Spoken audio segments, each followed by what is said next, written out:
This is Sylvia Saber with OPtv Global Headlines, starting with the top international stories for the day.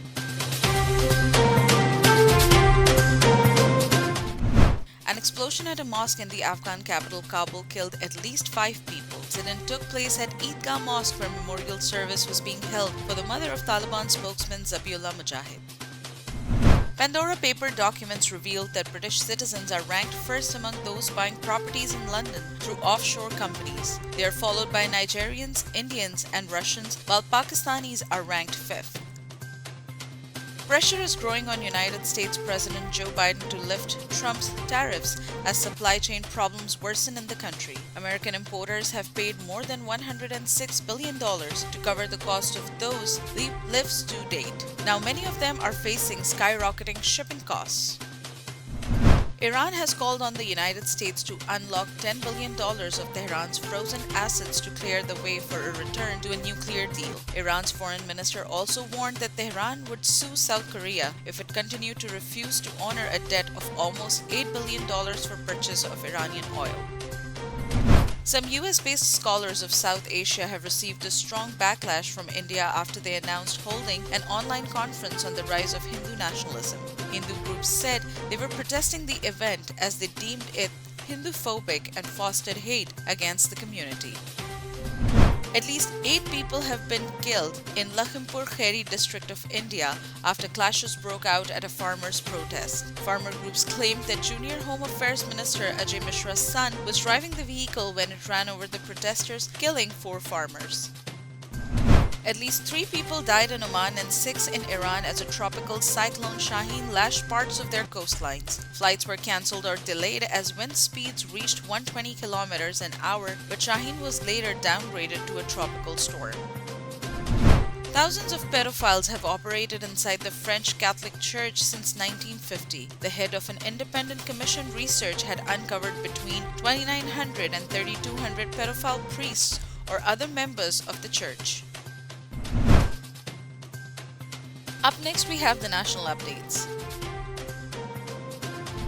Prime Minister Khan welcomes Pandora Papers and vows to investigate Pakistani citizens connected to a massive probe into the hidden wealth of politicians. He vows after members of his inner circle were named in the report.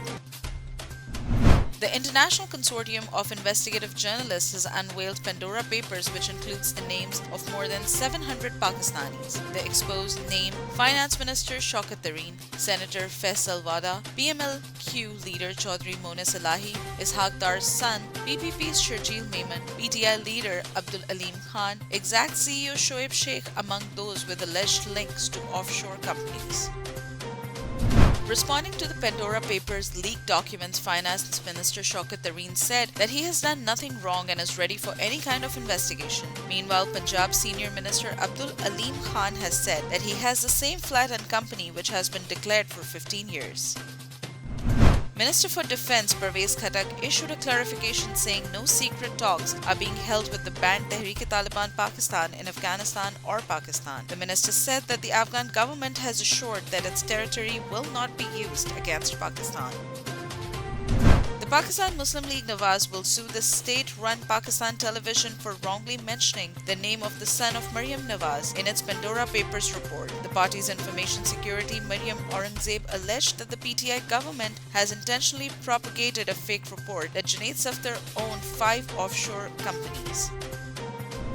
Pakistan Army has assured $14 billion Daimir Basha Dam project authorities, laborers and contractors of safe and secure environment to ensure its completion in time. Construction work is being carried out simultaneously on 8 different sites at present. Heavy rain in Balochistan has caused urban flooding in low-lying areas of Gwadar Old Town. Pakistan Army troops are assisting civil administration in rescue and relief efforts after heavy rains and thunderstorm hit coastal areas of Balochistan. Nearly 4 out of every 5 Pakistanis admit they had not seen any Indian films in the previous year. A Gallup and Gilani Pakistan survey reveals that 79% of Pakistanis had not seen an Indian film last year.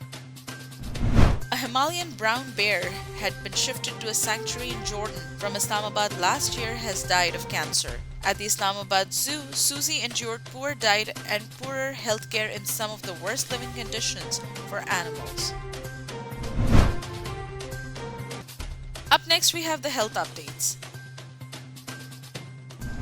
More than 50 countries have missed the World Health Organization's target for 10% of their populations to be fully vaccinated against COVID-19 by the end of September. Most countries in Africa, where the fully vaccinated population is currently 4.4%. Up next, we have the updates on science and technology. A Barbie doll version of Italian astronaut Samantha Cristoforetti has jetted off on a zero-gravity flight from European Space Agency in Germany. She aims of inspiring young girls to consider a career in space and science, technology, maths, and engineering. Up next, we have the sports updates.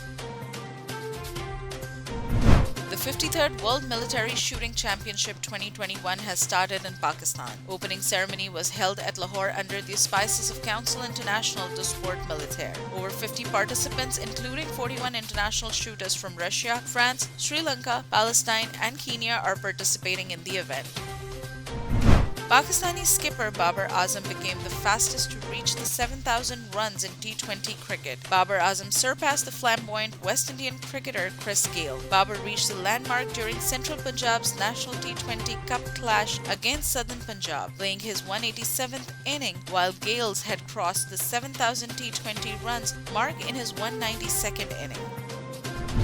Pakistan Cricket Board Chairman Ramiz Raja has issued an indirect yet stern warning to the board's officials, drawing handsome salaries. Ramiz stressed on employees of the board to reduce expenses and save costs by having 1 cup of tea instead of 2, or use the AC less and turn off lights while leaving offices.